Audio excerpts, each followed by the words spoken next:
Hai, hello, salam sejahtera Malaysia. Selamat datang ke channel Fels Lifestyle.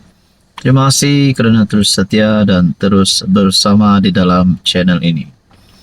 Tuan-tuan dan puan, mungkin sebelum ini saya rasa ramai yang sudah mendengar berita berkaitan dengan 10 ahli parlimen BN yang menyokong Muhyiddin Yassin untuk jadi Perdana Menteri.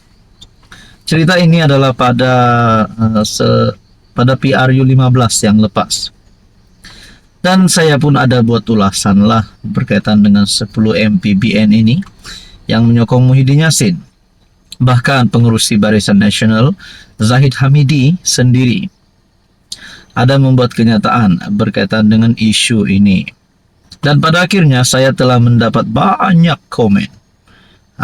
Saya telah menerima banyak komen daripada viewers ataupun subscriber di dalam channel ini.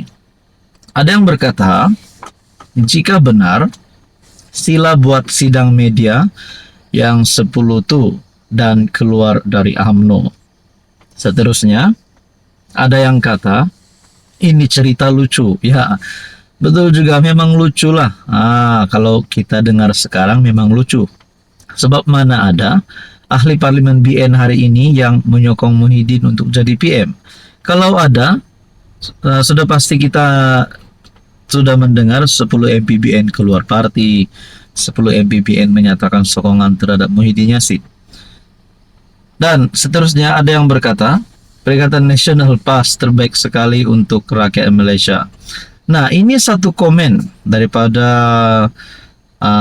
salah satu viewers di dalam channel ini dengan username Muhammad Ali Kader Ismail Abbas.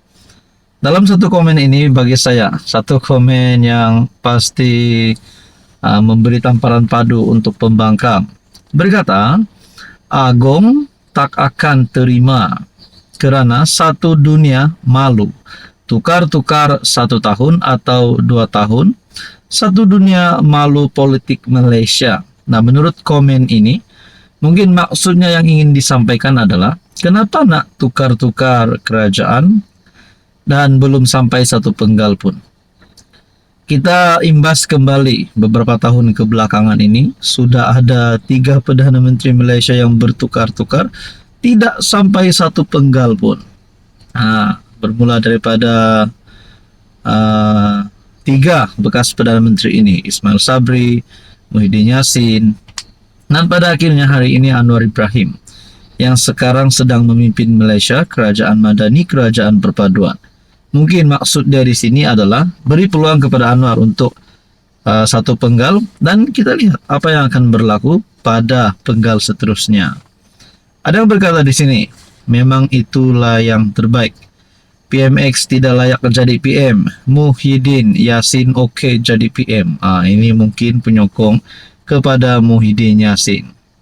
Jadi ada yang kata ini cerita lama. Ya, memang ini cerita lama. Tapi mungkinkah pada hari ini 10 MPBN itu, mungkinkah mereka masih mempunyai niat untuk menyokong Muhyiddin Yassin untuk jadi Perdana Menteri? Dan kita berfikir semula, kalau saya tak silap, wakil rakyat daripada BN ataupun UMNO yang mengisytiharkan sokongan terhadap parti lawan ataupun PN ataupun tarik sokongan kerajaan hari ini, mereka akan didenda RM100 juta kalau saya tak silap. Lebih kurang begitulah. Jadi tuan-tuan dan puan, kita berbalik kepada cerita 10 MPBN. 10 MPBN yang menyatakan sokongan terhadap Muhyiddin Yassin. Dalam artikel sebelum ini pun pada tahun 2023 ya kalau saya tak silap, Zahid ada dalam satu artikel mendedah identiti 10 MPBN sokong Muhyiddin jadi PM. Tapi perkara ini sudah lama berlaku. Jadi tuan-tuan dan puan yang saya amat hormati, berkaitan dengan isu ini, apa komen Anda? Hai, hello, salam sejahtera Malaysia. Selamat datang ke channel Fels Lifestyle. Terima kasih kerana terus setia dan terus bersama di dalam channel ini. Saudara-saudara yang saya amat hormati, tuan-tuan dan puan-puan, setelah sebelum ini kita mendengar kenyataan tentang lalat. Walaupun Dr. Mahathir ada membuat kenyataan tentang lalat melibatkan pimpinan UMNO, pada akhirnya Zahid Hamidi sebagai Presiden UMNO mengambil pendekatan yang lebih lembut.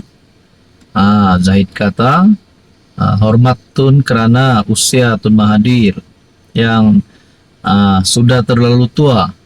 Tahun ini saja masuk ataupun mencecah usia 100 tahun. Manakala pendekatan Puat Zarkashi pula berbeza. Pendekatan Puat Zarkashi berkata Dr. Mahathir sebenarnya lalat, terbang ke sana sini. Umum juga mengetahui, kalau kita kira Tun Mahathir pernah memimpin UMNO, Barisan Nasional Bersatu, Pejuang ataupun Pakatan Harapan. Jadi pada akhirnya hari ini Tun Mahathir pula bersama-sama dengan sekutu barunya, yaitu Perikatan Nasional, bahkan dilantik sebagai penasihat SG4. Jadi persoalan yang timbul adalah, kalau Puat Zarkashi berkata Dr. Mahathir sebenarnya lalat terbang ke sana sini, adakah selepas ini Tun Mahathir juga akan terbang keluar daripada sekutunya hari ini? Mungkinkah juga Tun Mahathir akan menubuhkan lagi parti baharu? Antara menubuhkan parti baharu ataupun menyatakan semula sokongan terhadap Anwar, ataupun mungkin menyertai Pakatan Harapan, dan pada akhirnya mungkin satu lagi magic berlaku, di mana Tun Mahathir mungkin sekali lagi boleh mencipta sejarah, menjadi Perdana Menteri Malaysia sebanyak 3 kali. Mungkin boleh juga ya jadi begitu. Tapi ingatlah kawan-kawan, umur Mahathir sudah terlalu tua. Mungkin bukan menjadi pilihan bagi rakyat Malaysia. Jadi saudara-saudara, tuan-tuan dan bapak, mungkinkah ada kemungkinan untuk Tun Mahathir menubuhkan parti baharu, ataupun mungkin membawa PAS ataupun Bersatu masuk di dalam PH, masuk di dalam kerajaan? Jadi saudara-saudara, tuan-tuan dan puan yang saya amat hormati, Anda rasa kalau Mahathir menubuhkan parti baharu, agak-agak siapa ahli-ahli di dalam parti baharu Mahathir? Dan seterusnya pula, agak-agak siapa kalau Mahathir nak sokong semula PH, nak sokong semula Anwar, adakah perkara ini boleh berlaku, ataupun mungkin tidak mustahil untuk berlaku, ataupun mustahil untuk berlaku? Jadi saudara-saudara, menurut kenyataan Puat Zarkashi, Dr. Mahathir sebenarnya lalat terbang ke sana sini. Dalam kenyataan juga Puat Zarkashi berkata, menyifatkan Mahathir yang berusia lebih 9 dekad sebagai lebih layak digelar lalat. Beliau juga berkata, UMNO ular berbisa, Dr. Mahathir sebenarnya lalat terbang ke sana sini. Apa komen Anda?